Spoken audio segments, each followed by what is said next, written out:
A king, that's a sovereign or a monarch, a person who holds by life tenure, usually by hereditary right, the chief authority over a country and people. The rule of a king is to protect the kingdom, increase the wealth and trade of the kingdom, as well as to take care of the poor, redistributing the tributes paid as necessary.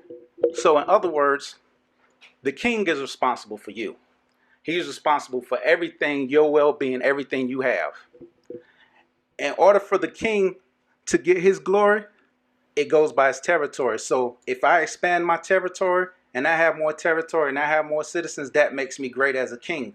But whatever happens to them citizens, as the Bible says, for my name's sake, it reflects me. So if you're looking bad, I'm looking bad. So if you're looking bad, I'm looking bad, that makes me look bad as a king. Matter of fact, when the Queen of Sheba came to see Solomon, she was almost fainted just by looking at his servants before she even got to Solomon, before she even got in the temple. So in other words, the king has to make sure everyone is taken care of. And the great thing about that is I shouldn't have to worry about what the next person says because I have a king that's over me. Now, this is how the king makes sure that you're going to be taken care of. If you're a king, you have to be a lord also. A lord also means that you're the owner of that property, a owner of the place. Matter of fact, when we used to rent, we used to have a landlord.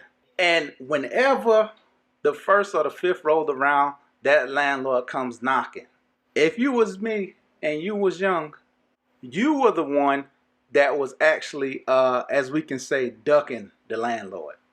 Ducking the landlord as in saying, I'm not paying what I owe him.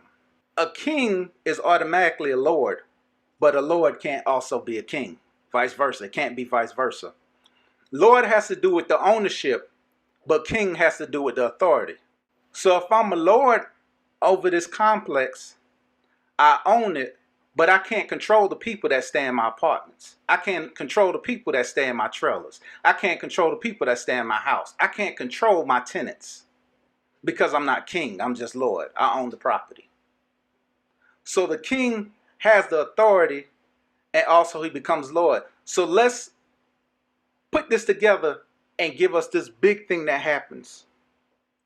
People want Christ to be their Lord, but they don't want him to be a king.